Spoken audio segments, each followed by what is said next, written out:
Y a esta hora, 4 y 9 de la tarde, vamos a hacer nuestro resumen de economía, tal y como lo hemos hecho, como lo hacemos todos los viernes, y lo hacemos de la mano de Leonardo Buniac, economista y calificador de riesgo bancario. ¿Cómo estás, mi querido Leonardo? Buenas tardes y feliz viernes para ti. Buenas tardes, Karine, ¿cómo estás? Un grato placer como siempre y un saludo a todos tus radioescuchas. Así es, gracias. Julio marcó el tercer mes consecutivo de crecimiento del empleo con 1.763 millones de trabajos en julio, mientras los mercados han visto una caída por el estancamiento del plan de estímulo y la creciente tensión con China. A ver, vamos a desglosar todo esto. Disminuyen las solicitudes de empleo. Realmente ha sido por debajo de lo que se esperaba, por debajo de las expectativas, y de acuerdo al Departamento de Trabajo han bajado las solicitudes de subsidio de asistencia. La primera pregunta que te voy a hacer, Leonardo, es ¿por qué bajan estas cifras? ¿La gente está regresando a trabajar o hay personas que tienen empleo pero simplemente ya no están trabajando las mismas horas de trabajo porque las mismas empresas se están cuidando a la hora de tener personas trabajando part-time y full-time para tratar de regresar a esta nueva normalidad? Sí, mira, bueno, buenas tardes, un saludo a todos. Mira, lo primero que tenemos que valorar es que, como lo hemos conversado en el pasado, los pronósticos de contracción económica pero tan dantescos que hemos visto para la economía americana definitivamente recogen, ¿no?, un resultado que tiene que ver fundamentalmente con el cierre del segundo trimestre 2020. Ya es una cifra altamente conocida, que la economía norteamericana se contrae 32,2 puntos, 32,9 puntos realmente, casi 33 en el segundo trimestre, abril-junio, pero como siempre ya hemos dicho, lo peor creo yo que ya ha pasado. La economía se va a contraer ciertamente en el año 2020, eso es inevitable, una contracción que todavía estamos estimando entre 6,2 y 8% en el nivel de actividad económica de los Estados Unidos, pero cuidado con una contracción tan importante en la segunda parte en la segunda parte del primer semestre de 2020, lo que viene a partir de ahora debería ser teóricamente recuperación, una vez que tanto el sector público como privado se alineen en un solo objetivo, en otras palabras, respaldar el crecimiento. Recordemos que el mes de mayo aportó empleo, el mes de junio aportó empleo, recuerda que fue un bimestre de casi 7,5 millones de nuevos empleos, y este 1,8, para redondearlo, del mes de julio se suma casi 9,5 millones de nuevos empleos creados en los últimos 3 meses. Es decir, que lo peor, creo yo, que ya ha pasado, siempre y cuando no regresemos al expediente, por supuesto, de volver a cerrar la economía y, por supuesto, no se avance ya de manera definitiva en la aprobación del nuevo acuerdo para un segundo programa de estímulos fiscales y monetarios. En consecuencia, lo que está ocurriendo indudablemente con la caída en la solicitud de nuevas ayudas tiene que ver fundamentalmente con la recuperación de algunos sectores, fundamentalmente la industria, lo que es alimentos, lo que es bebida, restaurantes, bares, las artes, entretenimiento, que han aportado de manera muy importante empleo en el último mes. Solamente los establecimientos como restaurantes y bares han aportado un poco más de 500,000 nuevos empleos. También lo ha hecho las artes y el entretenimiento con un poco más de 100,000 nuevos empleos.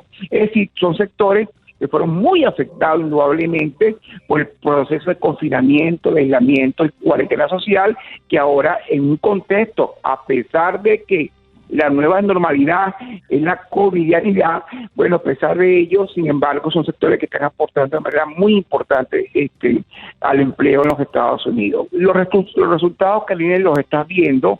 Hay una mixtura en el comportamiento de los mercados bursátiles.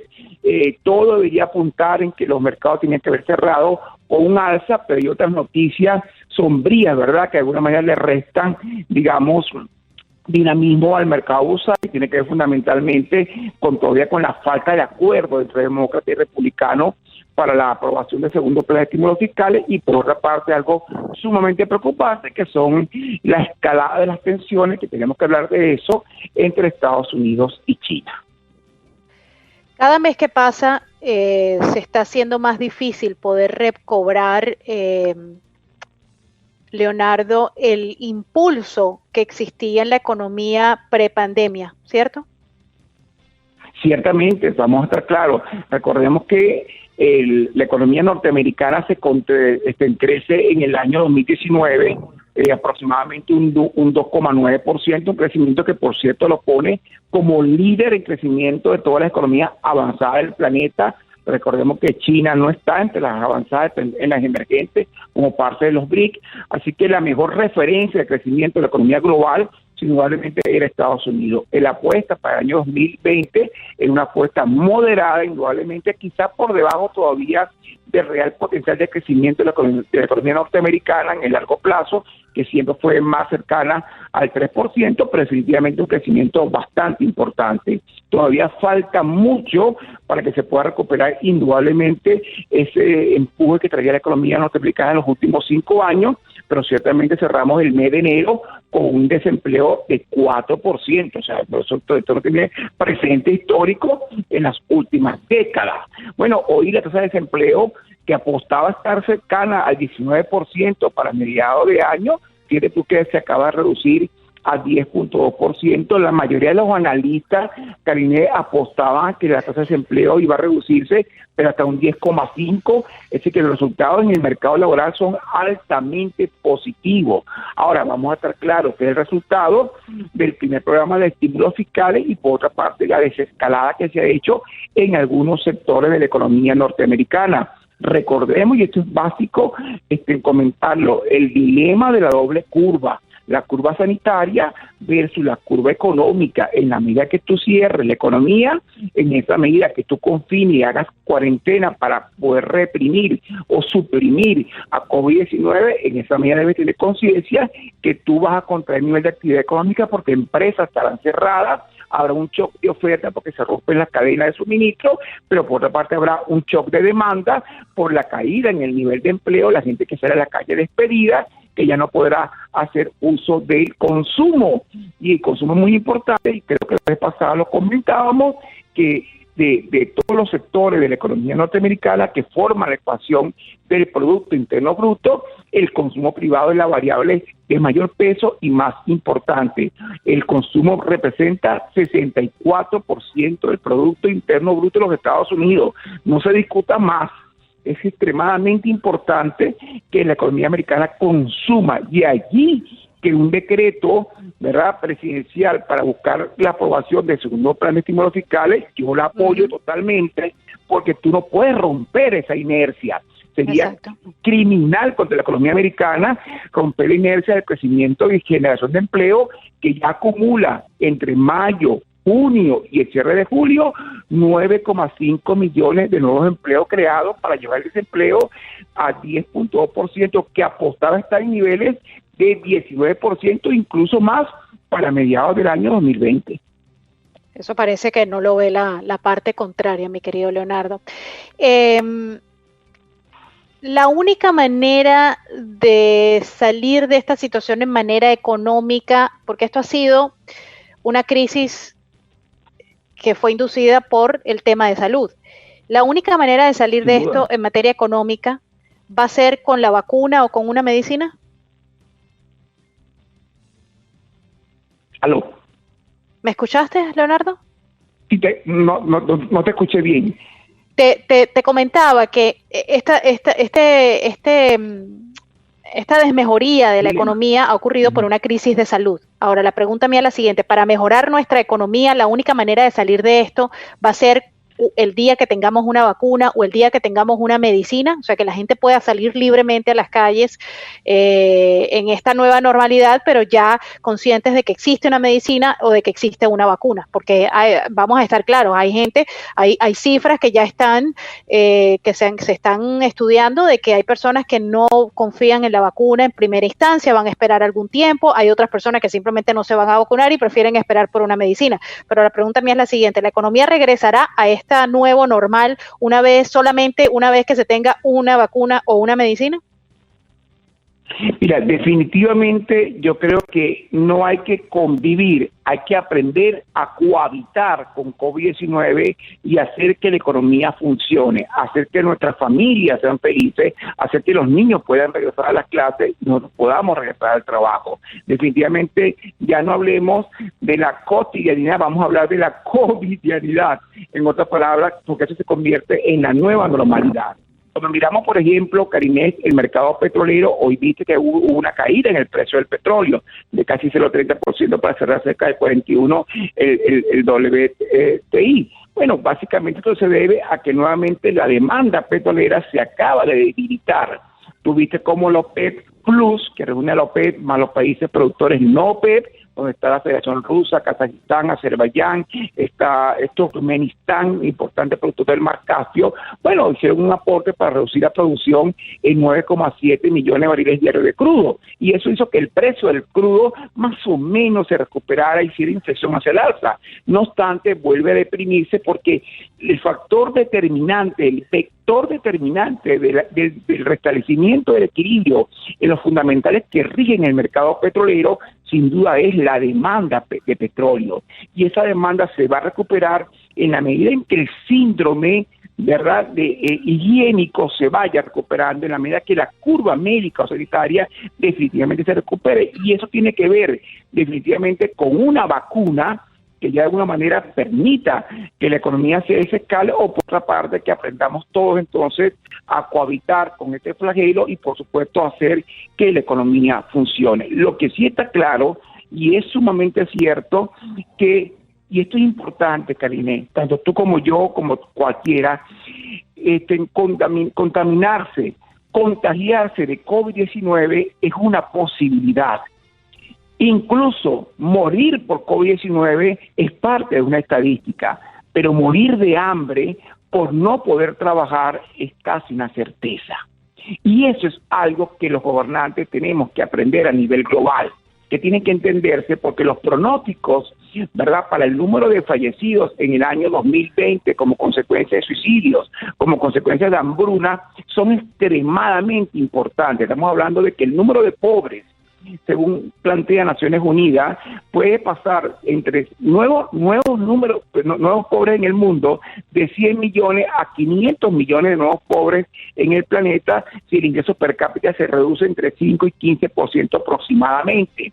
Eso significa que aproximadamente un 10% de esa cifra puede morir de hambruna en el año 2020. Esas cifras no son comparables para nada, por supuesto, con el número de fallecidos, que supera los 600,000 fallecidos en el año 2020 como consecuencia de COVID. No es que no sea importante, porque viene la discusión ética y moral sobre qué decidir o no. Lo que sí es cierto es que es sumamente importante proteger el consumo de los norteamericanos. Y hay entonces que entender básicamente que el segundo programa de estímulos fiscales tiene que avanzar. De no ocurrir esto, lo que se esperaba o lo que se espera que sea un trimestre de crecimiento económico, que es el que va de julio hasta el otoño, hasta septiembre, puede ser una etapa de contracción y eso no se lo puede permitir la economía norteamericana. Los pronósticos positivos son, y así lo ha hecho el Fondo Monetario muy claramente, de que la economía norteamericana en el tercer trimestre de 2020 crezca cerca de un 14% y un 10% más en el último del año, para que pueda cerrar con una contracción económica cercana al 6% en el año 2020, que ya es dramática, que es una caída sumamente importante y que no la vas a recuperar plenamente hasta el año 2022. No obstante, tienes que evitar como consecuencia de la no aprobación del programa de estímulos fiscales, la no inyección monetaria por parte de la Reserva Federal, que se produzca entonces, se repita el expediente del segundo trimestre 2020. Venimos bien, definitivamente el mercado laboral viene respondiendo positivamente, ya se acumulan 9,5 millones de desempleo, la tasa que cayó, que subió casi a 15 puntos, ya está en 10,2, cada vez rompiendo récords mes a mes, lo que significa y lo que habla de la capacidad de respuesta extraordinaria que tiene la economía norteamericana a los estímulos.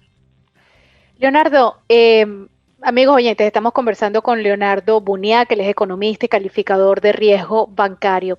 Hay dos cositas que me tienen preocupadas de qué va a suceder en ese momento. Primero, los desalojos de las personas que no están pagando sus alquileres ha sido extendido hasta el mes de septiembre. Eso significa que en el mes de septiembre van a salir o las personas deciden pagar, ponerse al día, o si no van a tener que desalojar. Eso me preocupa. Incluso en Nueva York ya nos han reportado colegas, amigos, que ya se está viendo gente que está viviendo en parques, que está viviendo en la calle porque no pudieron pagar los alquileres. También recordemos que los impuestos se extendieron de abril hacia el verano y eso algunas personas tendrán que pagar los impuestos. También los edificios, cada día más personas están trabajando desde casa. Eso significa que cada día más vamos a ver edificios que se beneficiaban de la renta de negocios, de la renta de oficinas, esos van a quedar vacíos o muchos van a tener que desalojar porque con todos estos cierres no han podido pagar. O sea, y lo cierto es que los edificios comerciales tienen que pagar también sus impuestos, tienen que pagar el mantenimiento de los edificios y cada día más las personas están trabajando desde casa.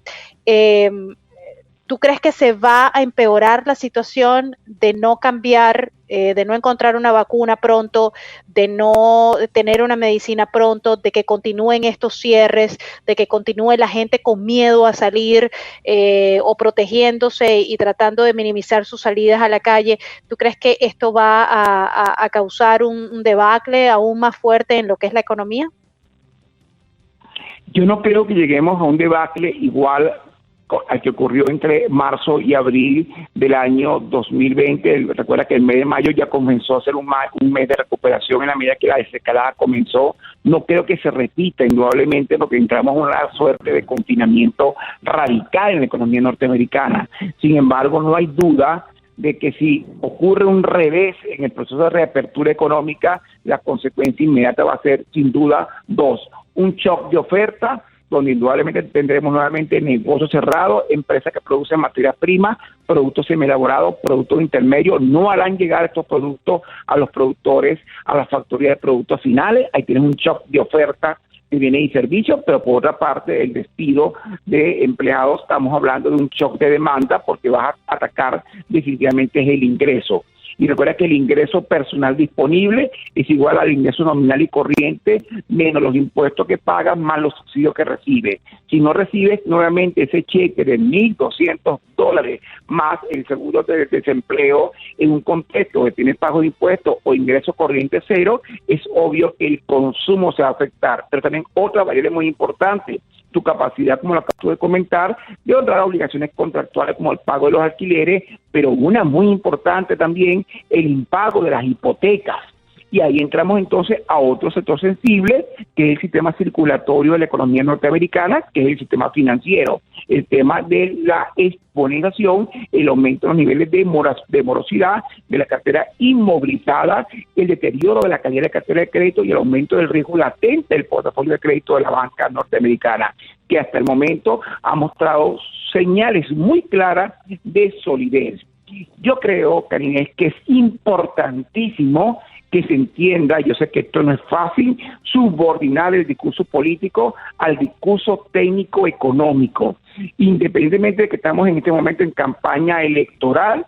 Incluso te voy a decir algo, si yo no soy norteamericano, no puedo votar ni nada, así que no puedo tomar posiciones políticas, pero yo creo que claramente el norteamericano comienza a entender, y así lo van a arrojar las encuestas, que la administración Trump viene haciendo las cosas desde el punto de vista económico en los últimos años muy bien, y eso es un elemento crítico en el desarrollo indudablemente de los resultados políticos para noviembre de este año. Así que el tema económico es extremadamente importante, sumamente crítico en este momento, por lo tanto considero, y es clave, yo creo que estamos de acuerdo todos, que la aprobación del segundo plan de estímulos fiscales es crucial, es un factor crítico de éxito, y por otra parte, la política monetaria de la Reserva Federal, es decir, de mantener los niveles de inyección monetaria para que la banca cuente con los niveles de liquidez bancaria con qué financiar la intermediación financiera en crédito, pero por otra parte poder responder con la demanda de retiro de los depositantes si en un momento de riesgo sistémico esto ocurre. Y hasta allí las cosas van bastante bien. ¿Qué creo yo que puede afectar definitivamente unos resultados que todos estamos apostando sean positivos? Definitivamente el debate electoral, el debate político, transigencia desde el punto de vista de poder avanzar hacia una solución que beneficie a todos los norteamericanos. Bueno, como siempre un gusto, Leonardo. Gracias por conversar con nosotros y me imagino que el próximo viernes estaremos hablando sobre el plan de estímulos que me temo va a ser aprobado por decreto presidencial. Creo que va a ser la única manera de que esto sea aprobado. Y creo que es muy importante los impactos que va a tener, porque la escalada es muy alta. Creo que es bien importante que entiendan los radioescuchas qué está pasando y cómo van a avanzar las tensiones entre Estados Unidos y China. Eso hace un elemento crítico con incidencia muy importante en el ámbito económico. Recordemos que Estados Unidos representa el 25% del Producto Interno Bruto Mundial. Gracias, Leonardo. Feliz fin de semana para ti. Encantado, Karina. Un abrazo. Un abrazo. Leonardo Buniac, economista y calificador de riesgo bancario, nuestro resumen económico de la semana.